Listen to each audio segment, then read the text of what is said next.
क्या कहूं, कुछ कहा नहीं जाए, बिन कहे भी रहा नहीं जाए। इस बिजनेस के बारे में बोलने की इच्छा इतनी होती है कि बोलने की इच्छा ही खत्म हो जाती है।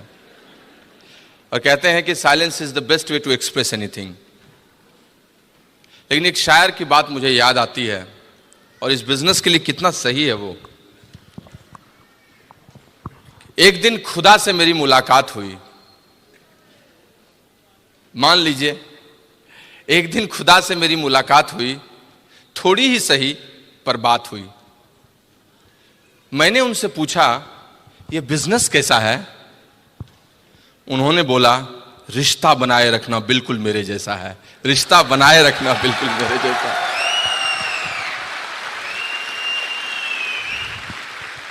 दोस्त,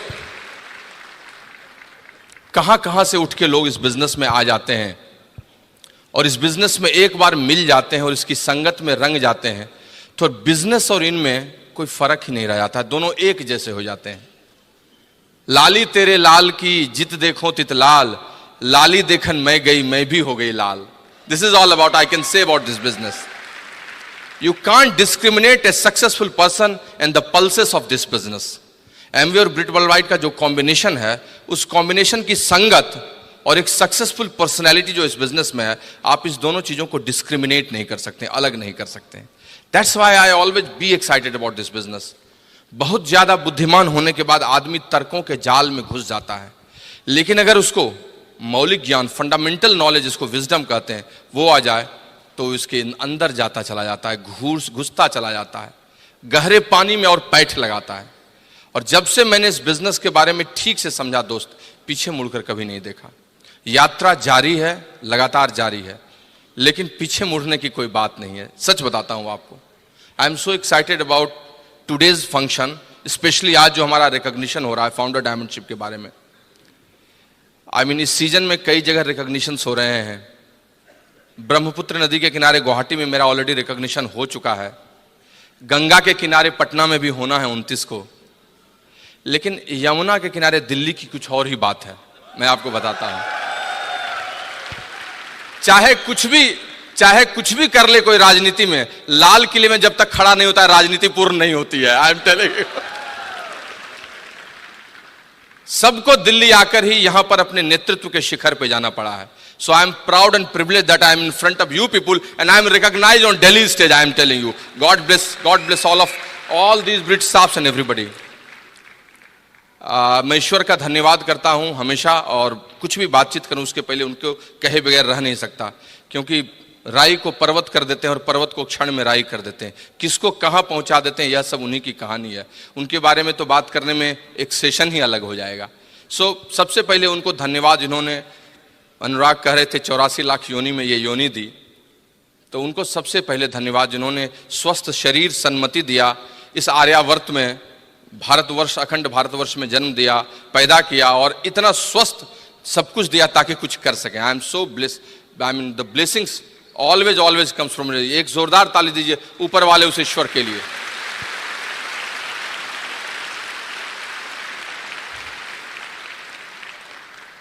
विशेषकर मेरे माता पिता, आई मीन मेरे पिता का पुण्य और माँ का आशीर्वाद हमारे साथ रहता है। इस बिजनेस में आने के पहले भी रहा है और अभी भी लगातार रह रहा है।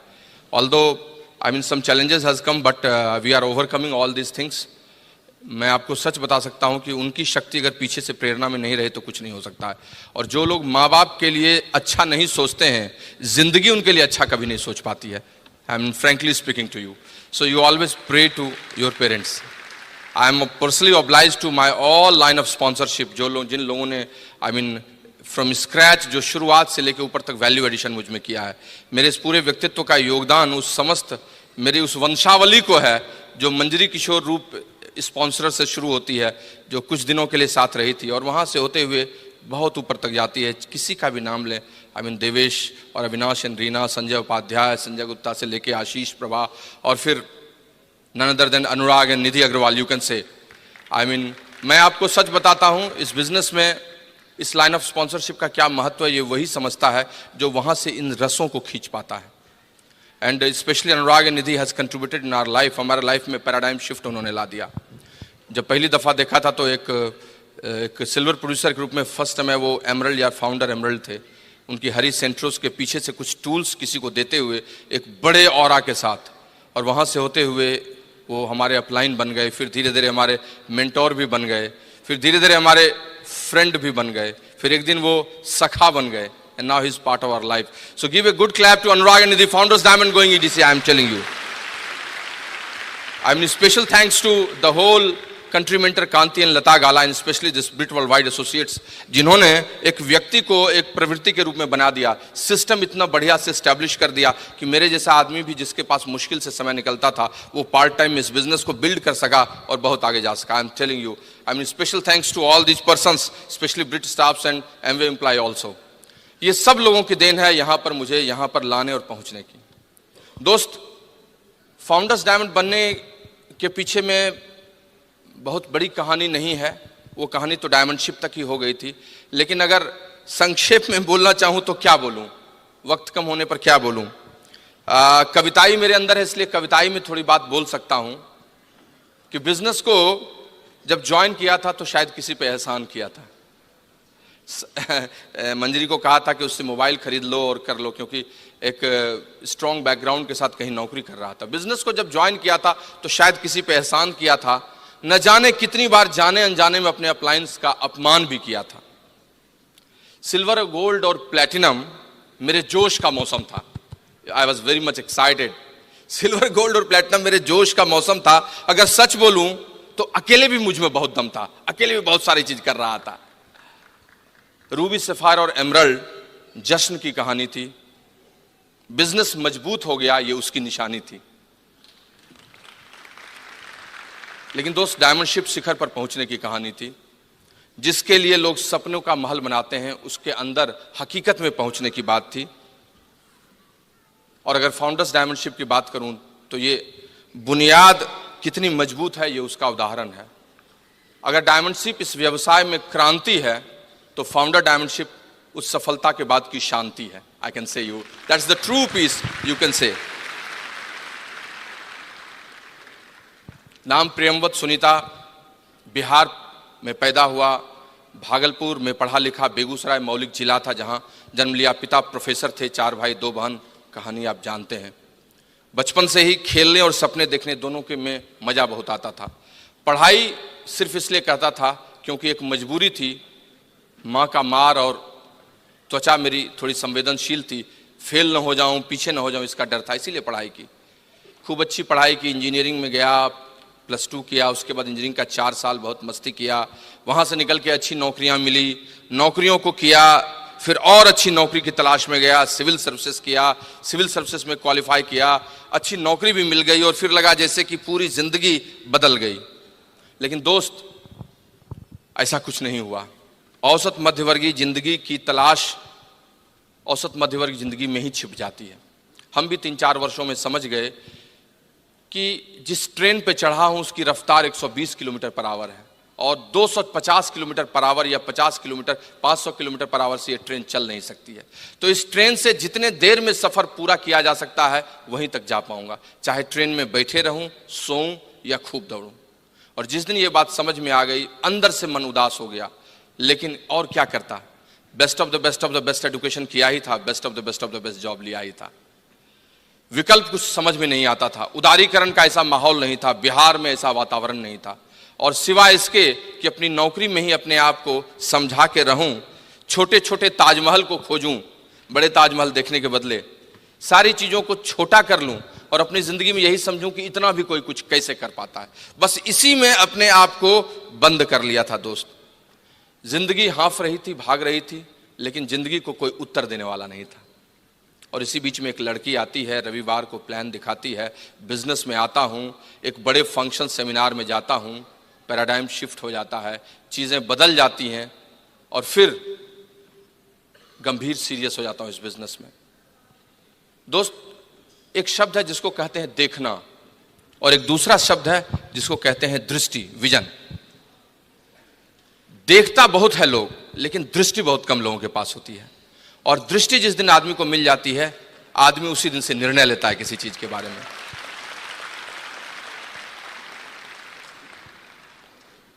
कहते हैं ना, यह सब तभी होता है जब ईश्वर की विशेष कृपा होती है। मेरी जिंदगी भी खराब हो सकती थी अगर उनकी विशेष कृपा नहीं होती।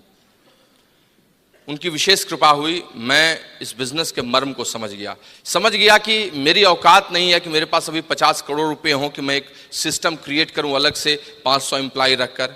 मेरी औकात अब नहीं रही कि मैं सचिन तेंदुलकर या अमिताभ बच्चन अचानक से बन सकता हूं। लेकिन हाँ, इस बिजनेस ने जो टाइम कंपाउंडिंग का एक सिस्टम क्रिएट करने का तरीका सिखाया है, जहां मैं बचे समय में मेहनत करूं और मेहनत करके 2-3 घंटे रोज लगा के आगे बढ़ूं, तो शायद आने वाले दिन में एक ऑर्गेनाइजेशन एस्टैब्लिश कर सकता हूं और फिर धीरे धीरे वहीं पहुंच सकता हूं, उसी एंटरप्रेन्योरशिप को ले सकता हूं जिसकी चाहत सबको होती है। और जैसे ये बात समझ में आई, फिर पीछे मुड़कर नहीं देखा। यात्रा पूरी होती चली गई दोस्त। हाँ, संघर्ष हुआ बीच में, ऐसा नहीं है कि संघर्ष नहीं हुआ। मैंने पहले भी सुनाया है, आज वो वक्त नहीं है, लेकिन मैं इतना कह सकता हूं, संघर्ष का स्तर दूसरा था। ऐसा नहीं था कि पैसे की कमी थी, या ऐसा नहीं था कि काम करना मुझे नहीं आता था, लेकिन अंदर का संघर्ष बहुत था। लोगों की आलोचनाओं को सुनना था, लोग कुछ न कुछ बोलते थे। लीक से हटकर चलने पर लोगों का दृष्टिकोण शुरुआती दौर में अलग होता है, जब आप सफल हो जाते हैं तब दूसरा हो जाता है। वो सब चीजें थी। उनका संघर्ष बहुत बड़ा था। लोग कहते थे, प्रेमवत क्यों साबुन बेचते हो, इतने अच्छे अधिकारी हो, क्या कम गया है तुमको, कुछ दूसरा काम करो। लोग कहते थे, भाग रहे हो पैसे के पीछे में। लोग भौतिकवादी समझने लगे। लोगों के दिमाग में चला गया कि ये अपनी जिंदगी को बर्बाद कर रहा है। और इन आलोचनाओं से बचने का तरीका बड़ा मुश्किल होता है दोस्त। लेकिन जब आपकी बात आपको समझ में आ जाए और अगर आप लक्ष्य पे लगे हुए हैं, तो फिर आप लोगों की आलोचनाओं को नहीं देखते हैं, इधर उधर नहीं देखते हैं, आप सिर्फ अपने लक्ष्य की ओर देखते हैं। आप सिर्फ उन्हीं चीजों को फोकस करते हैं जिससे आप ग्रोथ ले सकते हैं। निराला ने एक बड़ी अच्छी कविता लिखी है उन यूथ्स के लिए, उन युवाओं के लिए जो आगे बढ़ना चाहते हैं और इधर उधर नहीं देखते हैं। मैं आपको सुनाता हूं। उन्होंने लिखा है कि युग का जुआ मत देख दाएं और बाएं, don't see left and right, मत देख दाएं और बाएं, झांक मत बगलें न अपनी आंख कर नीचे। अगर कुछ देखना है तो देख अपने वो वृषभ कंधे, जिन्हें देता चुनौती सामने तेरे खड़ा युग का जुआ। अपने कंधे को देखो, अपने स्ट्रेंथ एंड वीकनेसेस को देखो, वही तुमको वही आप आगे ले जाएगा। दोस्त, सपने को मरने नहीं देना है, उस समय लक्ष्य की ओर चलना है। और सपने मर जाते हैं तो व्यक्ति ही मर जाता है। उपास ने कहा है ना कि आदमी रोज दफ्तर जाने से नहीं मरता है, आदमी कम खाने से नहीं मरता है। रोज जाइएगा दफ्तर तो मर नहीं जाइएगा आप। आदमी रोज दफ्तर जाने से नहीं मरता है, आदमी कम खाने से नहीं मरता है, लेकिन जिस दिन उसके सपने मर जाते हैं आदमी उसी दिन मर जाता है। लाश चलती है, उसके बाद लाश सरवाइव करती है। मैंने उसी दिन से निर्णय लिया, संघर्ष से निकला, संघर्षें हुई, बहुत सारी बातें हुई, स्पेशली एमरल्ड से डायमंड और डायमंडशिप से फाउंडर डायमंडशिप में बहुत चीजें देखा। बहुत सारे स्लाइड्स हैं, जिन स्लाइड्स को मैं दिखाऊं तो आपको मजा आएगा, देश ही रहेगा, अच्छा लगेगा। एक बड़ा सक्सेसफुल ऑफिसर जिसके कमरे में 40 लाख से नीचे टैक्स देने वाला आदमी नहीं अंदर जाता हो, वो रात को 1 बजे 1:30 बजे जाड़े में एक 3rd क्लास के कूपे में, चूंकि उसको सवेरे 7 बजे भागलपुर में मीटिंग लेनी है, उसमें 2 बॉगी के चेयर्स के बीच में ऐसे ठंड से बचते हुए सिकुड़ के जा रहा हो और सवेरे मीटिंग लेने जा रहा हो। जो एलएस ट्रिप से फ्लाइट से आ रहा हो, उसके पास समय की कमी हो, फिर कलकत्ता से फ्लाइट पकड़ के रांची चला जा रहा हो, वहां मीटिंग लेके नाइट आउट्स करके 4 बजे सवेरे बस में लग के फिर पहुंच रहा हो और सीधे ऑफिस जा रहा हो। These were struggles, my struggles were और डिफरेंट टाइप। मैं रात को शनिवार की रात की फ्लाइट पकड़ता था पटना से और रात को लैंड करता था दिल्ली में, और सोमवार की पहली फ्लाइट पकड़कर फिर पहुंच जाता था और अपने दफ्तर में रहता था। नहाना बाद में होगा, देखा जाएगा। ठंड के दिन में ऐसे भी कितने लोग नहाते हैं। एक बार एक रेक्सोना की लड़की ने एक मार्गो के लड़के से प्रेम कर लिया। रेक्सोना की लड़की ने मार्गो के लड़के से प्रेम कर लिया। उसने कहा, आई लव यू, मैं तुमको अपना लाइफ बॉय बनाना चाहती हूं। दोनों में प्यार पियर्स की तरह साफ और सफेद था। फिर दोनों की शादी ब्रिज के गार्डन में हुई, जिसमें लक्स, फा, विवेल सब लोग आए, और शादी के बाद दोनों के जुड़वा बच्चे हुए, जिसका नाम जॉनसन एंड जॉनसन था।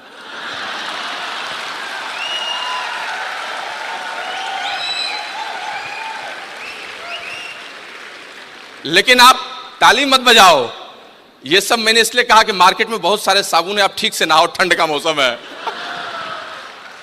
तो नहाना थोड़ा कम भी हो जाए लेकिन संघर्ष का समय निकल जाए वो बहुत बढ़िया था। दोस्त, संघर्षों का स्तर अलग अलग होता है, किसी को पैसे कम है, किसी को समय कम है, किसी का संघर्ष दूसरे ढंग का है। हमने भी संघर्ष देखा और संघर्ष से निकलते चले गए, जिंदगी ठहरी नहीं, काम करते रहे, काम करते रहे, काम करते रहे। बहुत बड़ी टीम हुई, फिर डायमंड क्वालिफिकेशन में गए, उस समय 60 किलोमीटर दूर ट्रांसफर था, उसमें भी काम करते गए। और दोस्त, महत्वपूर्ण यह होता ही नहीं है कि आपको कहां पहुंचा दिया गया है, महत्वपूर्ण यह है कि आप तन मन धन से इस बिजनेस के क्वालिफिकेशंस के लिए लगे हो कि नहीं। You will not believe it, 8:30 बजे मैं अपनी गाड़ी से निकलता था 10:05 में ऑफिस पहुंचने के लिए, और जिस रास्ते में जाता था उस रास्ते में कई लोग जाने लगे। उसी आरा से 4000 पीवी मेरी छठी लेग में निकली थी, आज तो उस लेग से बहुत सारी चीज निकल रही। भगवान ने जानबूझकर मुझे ट्रांसफर कर दिया ताकि छठी लेग में तुम 6000 से अधिक पटना से नहीं कर सकते थे, 4000 वहीं से आएगा। ईश्वर की विशेष कृपा होती है जब भी आपके साथ कुछ घटित होता है। मैं आपको बताता हूं, you accept it as it is and you see that things will come to you. आपका हर प्रयास बेकार कभी जाएगा भी नहीं, कभी यहां से कभी वहां से चीजें मिलेंगी और चीज बदलती चली जाएगी। व्हेन वी बिकेम डायमंड, चीजें बदल गई, ऐसी बदली कि हम आपको बता नहीं सकते। नजारा ही बदल गया, बिहार का नजारा बदल गया, झारखंड का नजारा बदल गया। मोमेंटम इतना आने लगा कि कोई महीना नहीं था जिस महीने में 3-4 प्लेटिनम्स नहीं गिरने लगे। हम लोग तो स्तब्ध थे, कभी 10,000 पीवी को तरसते थे, आज टोकरी में पिन बरसते हैं। The only difference is that. कैसे ये बदल गया, सब कुछ बदलता चला गया और फिर चीजें बदलने लगेंगी, कंसोलिडेशन होने लगे, जिंदगी का नजरिया बदल गया, हम लोग सक्सेसफुल लगने लगे, फिर फाइनेंस बहुत बदल गया, पैसे का स्तर बदल गया, जीवन बदल गया, चरित्र बदल गया, व्यक्तित्व बदल गया, घर बदल गया, गाड़ी बदल गई, सब कुछ होने लगा। ये सब कुछ इसी का साइड इफेक्ट्स था। मैं आपको बता नहीं सकता हूं कितनी अच्छी जिंदगी हो गई उसके बाद। मैं बहुत ही शेयर नहीं कर सकता बिकॉज ब्रिट ने मुझे कुछ टॉपिक्स भी दे दिया बोलने के लिए। सो मैं आपको सिर्फ इतना बता सकता हूं कि दोस्त, एक संपूर्ण व्यक्तित्व के लिए 3 चीजें बहुत जरूरी होती हैं जो आपके चरित्र का निर्माण करती हैं। आपका वर्क एथिक्स, आपकी पर्सनैलिटी जिसमें एक्सटर्नल इंटरनल दोनों है, और सबसे अधिक आपका कंडक्ट और एटीट्यूड जो होती है। इस तीनों को मिलाकर एक सुंदर व्यक्तित्व का निर्माण होता है। इस बिजनेस ने मेरे चरित्र को भी बदल दिया, मेरी कार्य क्षमता को बदल दिया, वर्क एथिक्स को बदल दिया, और मेरे यू कैन से दैट जो सोच का नजरिया था, एटीट्यूड और कंडक्ट, उसको भी बदल दिया। और ये सब यहीं से हुआ दोस्त, सब यहीं से हुआ। आज हम मस्ती करते हैं, घूमते हैं, क्या एलएस ट्रिप की कहानी सुनाएं और क्या घूमने की बात करें, वो सब बात करने में मुझे बहुत मजा आता है। And I will say that जिंदगी इतनी अच्छी हो गई कि हम आपको बता नहीं सकते। पिछले साल जब हम लोग फाउंडर डायमंडशिप ट्रैक कर रहे थे तो सुनीता की बड़ी इच्छा थी कि प्रेमवत तुम थोड़ा मेहनत करो तो तुम इस बार फाउंडरशिप चले जाओगे।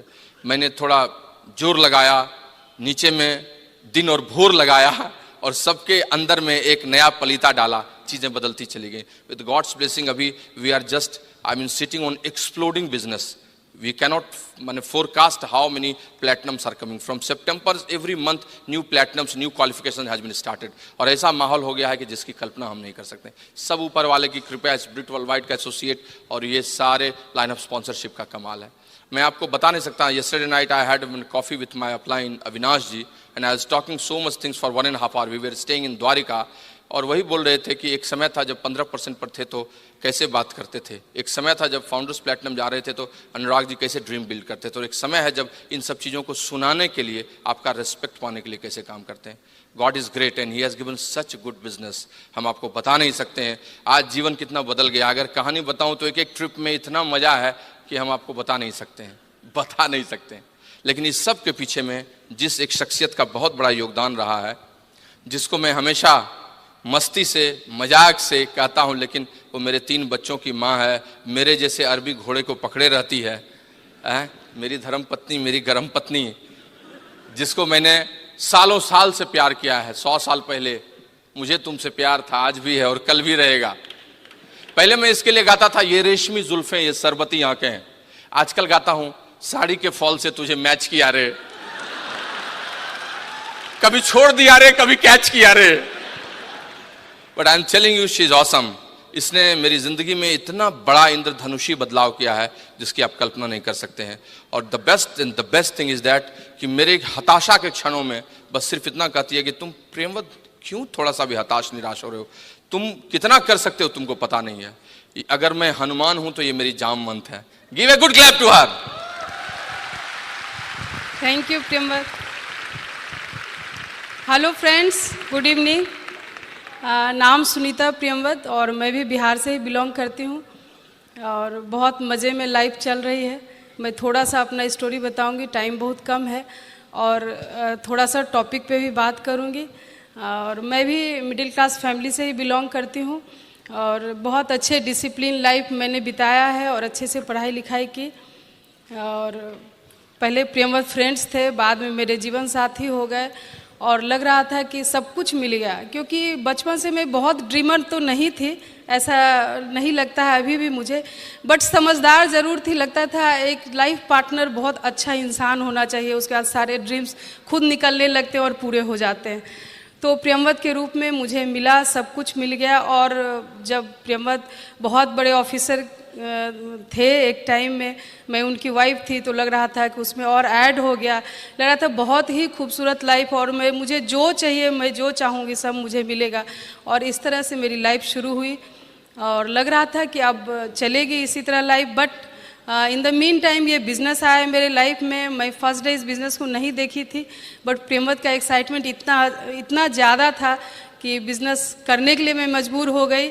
और मैं तो यही बोलूँगी कि जिस दिन बिज़नेस में नहीं समझी उस दिन भी बिज़नेस को किया और बिज़नेस करते करते मैं बहुत जल्दी सिल्वर गई, सब कोई कहानी जानते हैं। और तब मैं बिज़नेस में सीरियस हुई और तब से अभी तक मैं मुड़ के नहीं देखी, क्योंकि ये बिज़नेस का कुछ चीज़ है शायद मेरे में पहले से था और इसके फीचर मुझे बहुत पसंद आते थे और मैंने बहुत मन से इस बिज़नेस को बिल्ड किया। और बिज़नेस शुरुआत में जब बिल्ड करता है कोई भी लोग, तो मुझे नहीं पता था कि इतना अच्छा इसका रिजल्ट होगा। और सारे पिन आए मेरे पास और एक टाइम आया जब हम लोगों ने डिसाइड किया कि अब हम लोग को डायमंड जाना चाहिए। और हम लोग तैयारी किए। उस समय मेरा बेटा हुआ था, बहुत छोटा था। मैं यही बोलूँगी कि लेडीज़ को छोटे छोटे चीज़ रोकते हैं, बट नहीं रुकना चाहिए, क्योंकि बहुत मज़ेदार लाइफ होता है जब ये बिज़नेस बिल्ड हो जाता है। और एज ए डायमंड लेडी आप अपने लाइफ को करते हो। आज मुझे खुद अपने लाइफ को लगता है कि इसको याद करूँ या किसी को बताऊँ तो लगता है खुद की नज़र लग जाएगी। 3 इतने प्यारे प्यारे बच्चे हैं मेरे, बहुत समझदार, क्योंकि ब्रिट से जुड़े हुए हैं हम लोग। और जहाँ ब्रिट सिस्टम है, जिस घर में एमवे का पैसा और ब्रिट सिस्टम जहाँ है, उस कॉम्बिनेशन में बच्चे बहुत अच्छे पलते हैं। इसका भी रिजल्ट बहुत अच्छा है। तीनों बच्चे छोटे हैं, बहुत समझदार और बहुत प्यारे हैं। प्रियंवद ऐसा जीवन साथी मिला मुझे, बहुत अच्छे इंसान है जो हंसाते रुलाते मेरे लाइफ को यहाँ तक लाए, बहुत स्ट्रॉन्ग लाइफ स्टाइल दिया मुझे। और शायद ये नहीं रहते तो मैं इस बिज़नेस को बिल्ड नहीं कर पाती या इस बिज़नेस को समझ भी नहीं पाती। मैं बहुत थैंक्स करती हूँ गॉड को कि ये सब कॉम्बिनेशन के साथ ये बिज़नेस मिला मुझे। और मैं ऐसे ही डिसीजन लेके डायमंड गई और बहुत छोटे छोटे काम करने होते थे उस समय और बहुत सेक्रीफाइस किए हमने भी। ऐसे जब रिजल्ट होता है तो लगता है कि यूं ही रिजल्ट आ गया, बट ऐसा नहीं है। सबों को वही जीरो से शुरू होना होता है और बहुत चीज़ छोड़ना होता है, बहुत चीज़ के लिए रोना होता है, तभी अच्छे रिजल्ट्स आते हैं। और हमने बच्चों को भी बहुत छोड़ा, बच्चों के चीज़ों को छोड़ा, पोस्टपोन किया और आज इतना एंजॉय कर रहे हैं बच्चे हम लोगों के साथ। तो मैं यही बोलूँगी, कभी भी छोटे छोटे चुनौती को अपने लाइफ में नहीं आने दीजिए। इस बिज़नेस को खूब मन से बिल्ड कीजिए। भगवान ने आपको स्पेशल बनाया है और स्पेशल ये बिज़नेस आपके हाथ में दिया है। और ये बिज़नेस बनाते बनाते बिज़नेस का महत्व भी समझ में आता है। शुरुआत में आप बहुत नहीं समझते हैं। मैं सबको यही बोलती हूँ कि बिज़नेस बिल्ड करो, समझ जाओगे ये बिज़नेस क्या है। और मैं ऐसे ही थोड़ा सा बताना चाहूँगी कि डायमंडशिप हुई और लगातार डायमंडशिप मेरी हुई, लगातार हुई 2-3 साल। तो लास्ट ईयर हम लोगों ने सोचा कि इसे फाउंडर्स भी हम लोग जा सकते हैं बड़े इजीली। जब डायमंडशिप हम लोगों की हो जाती है तो थोड़ा सा एफर्ट लगा के हम लोग फाउंडर्स भी जा सकते हैं। तो हम लोग फाउंडर्स की तैयारी की और बड़ा इजीली हम लोग फाउंडर्स भी चले गए। तो थोड़ा सा मैं टॉपिक पे बात करूँगी कि डायमंड गए तो क्वालिफिकेशन और रीक्वालिफिकेशन पे मुझे 2 लाइन बात करना है कि क्वालिफाई हम करते हैं, जब डिसीजन लेते हैं तो अपने को जोड़ते हैं और उसमें कुछ लोगों को ऐड करते हैं, जिससे पीवी आता है, कुछ लोग आते हैं अच्छे अच्छे, तो ऐड करके हम उस साल डायमंड जाते हैं। बट रीक्वालिफाई होने के लिए हमने उन्हीं नए नए लोगों को जिनको ऐड किया था बिल्ड किया अगले साल। तो रीक्वालिफिकेशन बहुत ईजिली हो जाता है। तो मैं यही मैसेज दूंगी कि आप एक बार लोगों के साथ क्वालिफाई करो और रीक्वालिफाई करने के लिए उन नए लोगों को बिल्ड करो। बहुत मज़ेदार बिजनेस होगा, बहुत स्ट्रॉन्ग बिजनेस होगा। बहुत अच्छा लगा बात करके, फिर थोड़ी बात करेंगे आप लोगों से। और all the best, wish you all. और आप लोग खूब खूब जो चाहे इस बिजनेस में खूब मन से बिल्ड करें और जो चाहे सब पाए। भगवान आपके साथ है। Thank you, God bless you. दोस्त 2009 में 2009 आई बिकेम डायमंड, और उसके बाद ये क्वालिफिकेशंस रिक्वालिफिकेशंस में बदलता चला। आई काउंसल्ड विद माय अपलाइन, और जो सबसे बड़ा रिवॉर्ड इस बिजनेस ने मुझे दिया, जिसकी तलाश में मैं था, जिसको मैं चाहता था, मेरा ड्रीम ही था। मैं ऐसा नहीं था कि मुझे नौकरी बुरी नहीं लगती, आई एम प्राउड ऑफ दैट, या ऑफिस जाना डिसिप्लिन अच्छा लगता है, लेकिन अपनी शर्तों पर। I had always dream that I should have my own office, secretary, HR wing, everything. लेकिन वो कैसे संभव था? Until unless I will not be free from job, free from my government job. और दोस्त 2011 में वो समय आया जब सच्ची में आज़ादी मिली। इस बिजनेस का जो ट्रू अकॉम्प्लिशमेंट है that I took in March 2011, जब हमारे अपलाइन ने कहा कि your all legs are done and everything is going ahead, now you can take. और तब 2011 में जाकर मैंने अपने प्री बॉस को एक प्रेम पत्र थमाया, जिसमें लिखते हुए कि महोदय, आपसे सविनय निवेदन है कि आपने बहुत दिनों तक योगदान दिया, मैंने सेवा की 14 वर्षों तक, अमूल्य प्राप्ति और उपलब्धि भी आपसे हुई, लेकिन अब क्या करूं? बड़े दुख के साथ सूचित करना है कि मेरा टर्नओवर बहुत बड़ा हो गया है। बिजनेस में बहुत प्लैटिनम्स, एमरल्ड्स हो गए हैं, और अब वक्त है जब मैं आपसे विदा लूं। कृपया कारण नहीं पूछिएगा, लेकिन अगर उत्सुकता बनी रहे तो 11 बजे रविवार को रविंद्र भवन में ओपन मीटिंग में आ जाइएगा।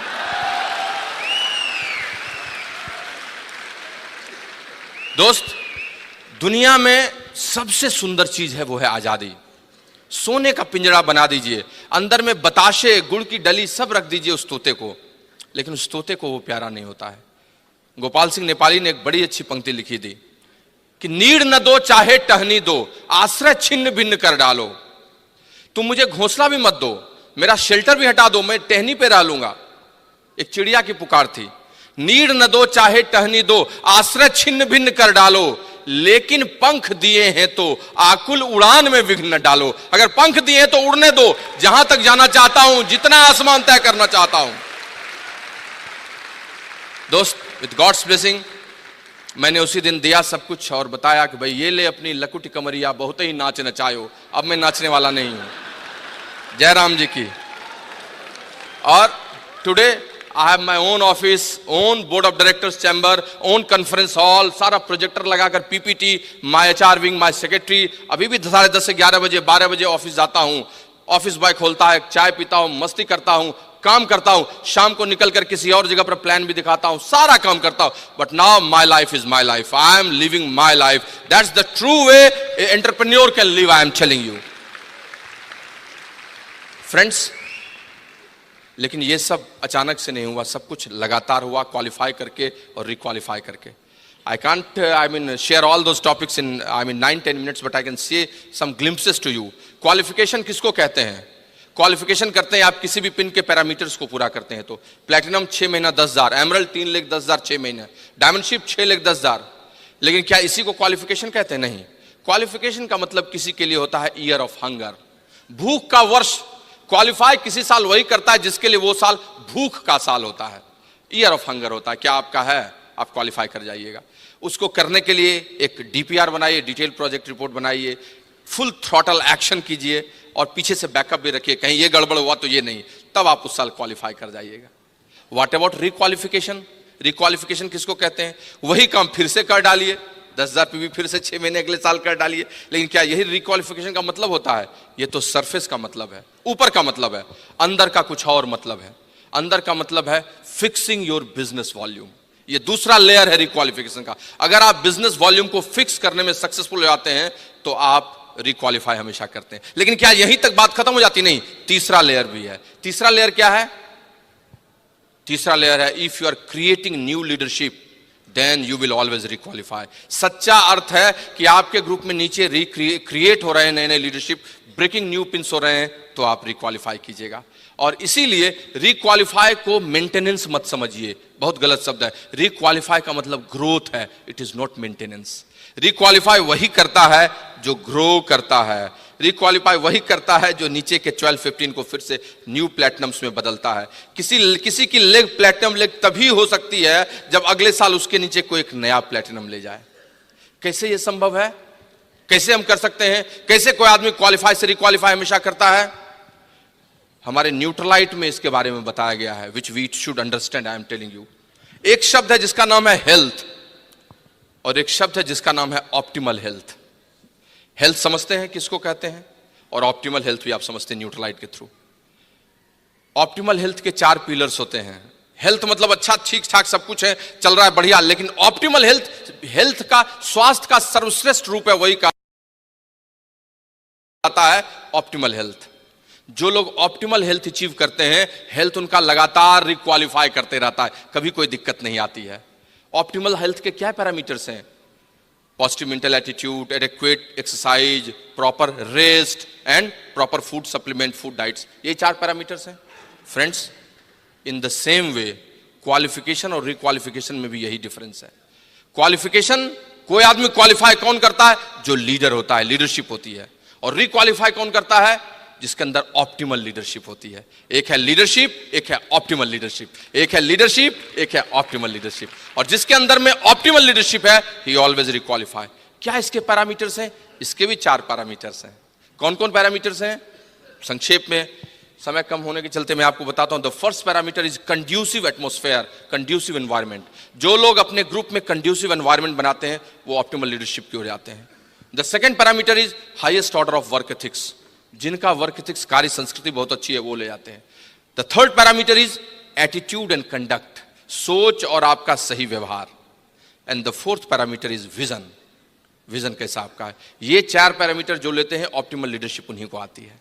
पहला पैरामीटर क्या है? Conducive atmosphere. I don't want to say, मैं ज्यादा बोलना नहीं चाहता हूं, बस इतना कहना चाहता हूं कि अपने ग्रुप में जो सही वातावरण बनाते हैं, थर्मोस्टेट का रोल क्रिएट करते हैं, ऑप्टिमल लीडरशिप वहीं आती है। थर्मोमीटर नहीं बनते हैं। प्रॉपर गेटिंग स्टार्टेड, रात को नाइट आउट्स, उसके साथ ओपन मीटिंग, पेस मीटिंग का इंपॉर्टेंस, ये सब जो लोग कंसिस्टेंटली एंड परसिस्टेंटली करते हैं, लीडरशिप वहां ऑप्टिमल लीडरशिप में बदलती रहती है। द सेकंड चीज है highest order of work ethics. Work ethics बहुत बड़ी चीज है। किसको कहते हैं highest order of work ethics? Maximum action as per situation and condition for your self and your downlines, this is called highest order of work ethics. आपकी उच्च कार्य संस्कृति क्या है? जो आपकी स्थिति है और जितना आप काम कर सकते हैं, उसी में अपने लिए और अपने ग्रुप के लिए जो सबसे अधिक काम करता है, वो कहलाता है highest order of work ethics. और दोस्त, ये सबसे इंपॉर्टेंट पैरामीटर है। ये जो लोग करते चले जाते हैं, उनका बिजनेस बहुत बड़ा होता है, बहुत बड़ा होता है और बहुत बड़ा होता है। दोस्त, इस बिजनेस में बोलने से काम नहीं चलता है। लगातार क्वालिफाई करने के लिए वही करते रहना होता है। आपको एक्शन जोन में रहना होता है।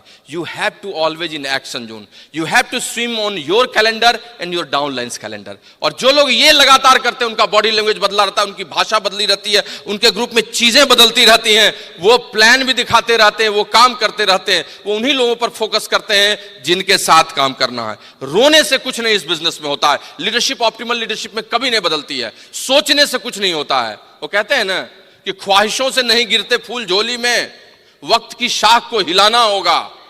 ख्वाहिशों से नहीं गिरते हैं फूल झोली में, वक्त की शाख को हिलाना होगा। कुछ नहीं होगा अंधेरों को बुरा कहने से, अपने हिस्से का दिया खुद जलाना होगा। अपने हिस्से का दिया खुद जलाना होगा। मेरी तो वो लेग चली गई, मेरी तो वो लेग चली गई, मैं तो कुछ नहीं कर पा रहा हूं, था इतना बढ़िया था 15% पर वो नहीं जा रहा है। रोते रहने से, उनके लिए कुछ करने से कुछ नहीं होगा। वो 15% कभी नहीं जाएगा। वो आपके जीवन का बेताल है जो नहीं जाना चाहता है।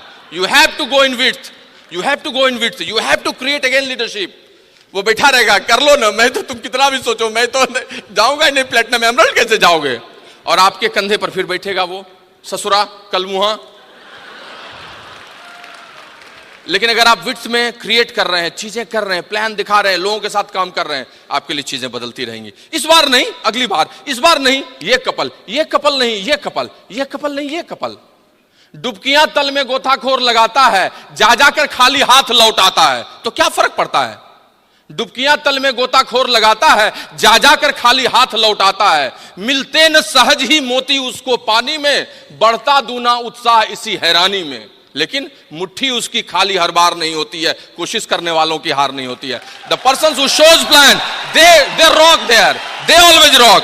वो रॉक करते हैं, बैठने वाले लोग नहीं रॉक करते हैं, सोचने वाले लोग नहीं रॉक करते हैं, सोचने वाले लोग नहीं रॉक करते हैं। एक बार एक मारवाड़ी पत्नी ने अपने पति को कहा, अन्यथा नहीं लीजिएगा, मारवाड़ी पत्नी ने अपने पति को कहा, ए जी सोचू थारे साथ अमेरिका घूम लूं, कितो पैसे लागी? पति ने कहा, कौन नहीं पैसे लागी, कोई पैसा नहीं लगता है। पत्नी ने कहा, क्यों?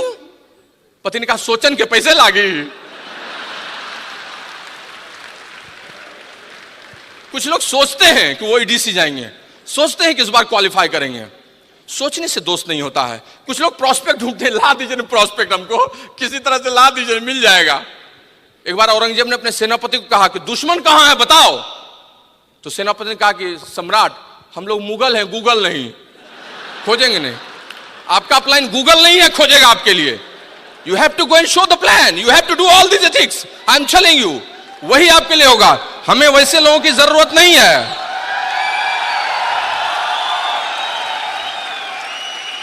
हमें वैसे लोगों की जरूरत नहीं है जो स्टैंडिंग ऑर्डर पर हैं, जो ओपन मीटिंग में आते हैं, प्रोडक्ट यूज करते हैं लेकिन प्लान नहीं दिखाते हैं। हमें वैसे लोगों की जरूरत है जो 7 बजे 7:30 बजे रोहिणी से चलकर अपने घर लौटते हैं गुड़गांव, लेकिन हाथ धोते हैं, मुंह धोते हैं, नाश्ता चाय करते हैं और 8 बजे मार्कर बोर्ड लेकर निकल जाते हैं और 10:30 के पहले घर नहीं लौटते हैं। हमें अर्जुन और भीम चाहिए, युधिष्ठिर नहीं जो चिकी नौकी अच्छा कच्चा बोले आप बहुत बढ़िया प्लान है और काम नहीं करें। We need Arjuna and Bhima who shows plan and shows plan, वही करते हैं काम। पुरुषार्थी लोगों की आवश्यकता है इस बिजनेस में, हमें उनकी नहीं जो कमजोर भेड़िया बकरे की तरह मिमियाने वाले लोगों की जरूरत है। हमें उन लोगों की जरूरत है, वो काम करने वाले हैं जो थकते नहीं। दैट आई मीन टू से दोस्त, मल्टीप्लिकेशन करना होगा आपके वर्क एथिक्स का। 2 लेग प्लेटिनम में सर क्या करें, समय नहीं मिलता है, तीसरे पे काम करना होगा, कभी वहां जाना कभी वहां जाना कभी वहां जाना। आपको उस तरह से काम करना होगा जैसे मल्टी गैस बर्नर होता है जिसमें 4 चूल्हे जल रहे हैं, एक पे ये, एक पे वो, एक पे सब्जी चल रही है, उधर रोटी बन रही है, वो करना होगा। एमरल्ड के ग्रुप में जाकर टीम मीटिंग लेनी होगी, फाउंडर्स प्लेटिनम के लिए पेस लेनी होगी, तीसरे लेग में जाकर ग्रुप मीटिंग करनी होगी, 5वें 6ठे के लिए खुद प्लान दिखाना होगा, 7वें 8वें के लिए रोना होगा, लड़ना होगा, डेमो करना होगा, फिर दौड़ के वहां जाना होगा, फिर दौड़ के आना होगा, फिर सेकंड में करना होगा। जैसे हर चीज में हलवाई चला रहा है दौड़ दौड़ के, वैसे 6 लेग को चलाते रहना, and then your diamond ship will come. I am telling you, that is multiplication of work ethics.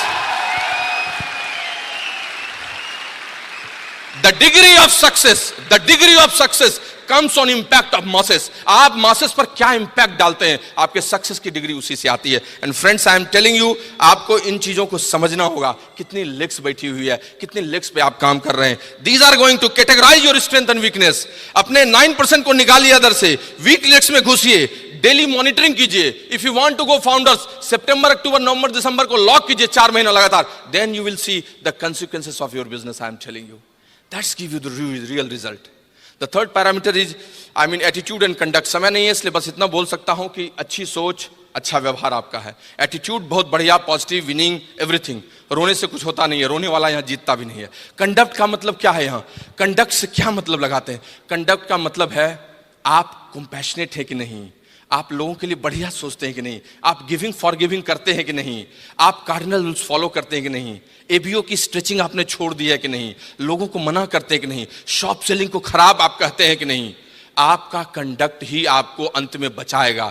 मैं आपको बोलता हूं, शिखर पर आदमी अकेला होता है, जिग जैगलर से सी ऑन टॉप। शिखर पर आदमी अकेला होता है और बहुत सारी नेगेटिविटी होती है। अपने कंडक्ट से आदमी सिर्फ उस नेगेटिविटी को काटते रहे तो उसका बिजनेस उसी रफ्तार से चलता रहेगा। ऑप्टिमल लीडरशिप तभी आती है। And the last but not least, that is vision. आपने कितना बढ़िया काम किया है, सब कुछ ठीक है, लेकिन आप एक मैकेनिक की तरह, एक मशीन की तरह आप 10,000 पीवी बनाते रहेंगे, लेकिन बहुत बड़ा बिजनेस तभी होगा जब आपके पास एक दृष्टि होगी, ऑप्टिमल लीडरशिप होगी, तभी आप लगातार क्वालिफाई कीजिएगा। 2018 में आपका कैसा बिजनेस होगा, 2020 में आप क्राउन रहिएगा, आपके ग्रुप में 50 डायमंड्स रहेंगे, उसकी मीटिंग करते रहिएगा। क्या आप ये सोचते हैं, क्या आप ये सोचते हैं कि ऑस्ट्रेलियन ग्रास पर आप अपनी पत्नी के साथ चाय पी रहे हैं और 7 तारीख को आपकी 9 लेग क्वालिफाई कर रही है और 2017 में आप मजा कर रहे हैं ट्रिपल बन के? क्या आपका विजन ऐसा है? क्या आपका विजन ऐसा है कि 10,000 करोड़ का टर्नओवर एमवे का हो रहा है, आपका 1,000 करोड़ का टर्नओवर होगा? क्या आप सोचते हैं कि इकोनॉमी की ग्रोथ जैसी है वैसा मेरा डाइवर्सिफिकेशन है? क्या आप इस बिजनेस के बारे में, अपने बच्चों के बारे में, परिवार के बारे में समेकित रूप से ऐसा सोचते हैं? अगर आप ऐसा सोचते हैं तो ये बिजनेस आपको हमेशा ऑप्टिमल लीडरशिप देगा। आपका विजन आपको लगातार दौड़ाए रखेगा, आगे बढ़ाता रहेगा। और ये दोस्त तभी हो सकता है जब आप अनकंडीशनल लव एमवे से और ब्रिट वर्ल्ड वाइड दोनों से कीजिए। अपने अपलाइन डाउनलाइन से तो कीजिए, लेकिन अनकंडीशनल लव अपने एमवे और ब्रिट वर्ल्ड वाइड से कीजिए। मैं अपनी बात को समाप्त करने के पहले एक अनकंडीशनल लव का एक छोटा सा एग्जाम्पल देना चाहता हूं, which always gives me inspiration. I am telling you, America में एक माँ थी और उसका एक छोटा सा बेटा था, 14 साल का। जब वो 16 साल का हुआ तो उसकी माँ ने उसको एक घड़ी गिफ्ट में दी और उसको बहुत मजा आया, दोस्तों को दिखाया, खूब खुश हुआ। और दोस्तों ने कहा कि यार जब तुम 18 साल के होगे, एडल्ट फ्रेंचाइजी होगी, तब कितना मजा आएगा, कितना बड़ा गिफ्ट तुम्हारी माँ तुमको देगी। दिन बीतता गया, समय बीतता गया और साल बीतता गया। वो लड़का 18 साल का होने ही वाला था, 2 महीने पहले की बात है। अपने कॉलेज जा रहा था, अचानक घर से निकलते वक्त जोर की बेहोशी, चक्कर आया उसको और गिर पड़ा। उसकी माँ ने देखा और दौड़ते हुए उसको उठाई। जब तक मैं उठाती वो बेहोश हो चुका था। लेते हुए वो सबसे बड़े हॉस्पिटल में पहुंची, आईसीयू में, और तुरंत फटाफट सारा चीज इसी फिजिजी होने लगा। पता चला सीवियर हार्ट अटैक आया, मैसिव हार्ट अटैक, चारों चैम्बर में। तुरंत ओटी में ले जाया गया, ऑपरेशन की शुरुआत हो गई और 18 घंटे ऑपरेशन चला। Operation was successful. आईसीयू में 10 दिन रखा गया, फिर उसके बाद नॉर्मल में रखा गया और 2 महीने बाद उसे छुट्टी दी गई। जिस दिन वो घर लौट रहा था उसी दिन उसका जन्मदिन था और दौड़ते हुए अपने घर आया ताकि वो माँ से मिले और गले लगाए, गिफ्ट भी लेगा। घर घुसा तो माँ के कमरे में घुसा तो माँ कमरे में नहीं थी। अब निकलने ही वाला था कि वहाँ एक चिट्ठी रखी हुई थी, एक लेटर रखा हुआ था। That was in English, I am translating into Hindi and I am saying to you. माँ ने लिखा था कि बेटा, जब तुम इस पत्र को पढ़ रहे होगे तो इसका मतलब है तुम ठीक होके घर आ गए होगे। और मुझे कितनी खुशी है मैं तुमको बता नहीं सकता। ईश्वर की असीम कृपा है कि तुमने नया जीवन पाया है और आने वाले दिनों में तुम केवल सफल ही नहीं बनोगे, सफल इंसान बनोगे। बेटा, याद है तुम्हें जब 16वें साल में मैंने घड़ी गिफ्ट दी थी तो तुमने कहा था कि माँ तुम क्या दोगी मुझे 18वें साल में। अभी तुम्हें मैं एक राज का बात बता रही हूँ और वो ये है कि जो दिल तुम्हारे हृदय में धड़क रहा है वो दिल मैंने ही तुमको दिया है, ट्रांसप्लांटेशन के थ्रू तुम्हें ये लगा है। बेटा, मैं जानती हूं तुम बहुत अच्छा करोगे और तुम्हें बहुत दुख होगा, लेकिन सच बताती हूं इससे बड़ा कोई गिफ्ट तुम्हारे लिए नहीं हो सकता था। तुम हजारों साल जियो और बहुत अच्छा करो। फ्रेंड्स, उस लड़के की आंखों में खूब आंसू था, लेकिन उस अनकंडीशनल लव के चलते वो बहुत बड़ा आदमी बन गया था। इस एमवे और ब्रिट वर्ल्ड वाइड के अनकंडीशनल लव को आप भी लीजिए और आप इस बिजनेस में सबसे बड़े पिन पर जाइए। God bless you and thank you.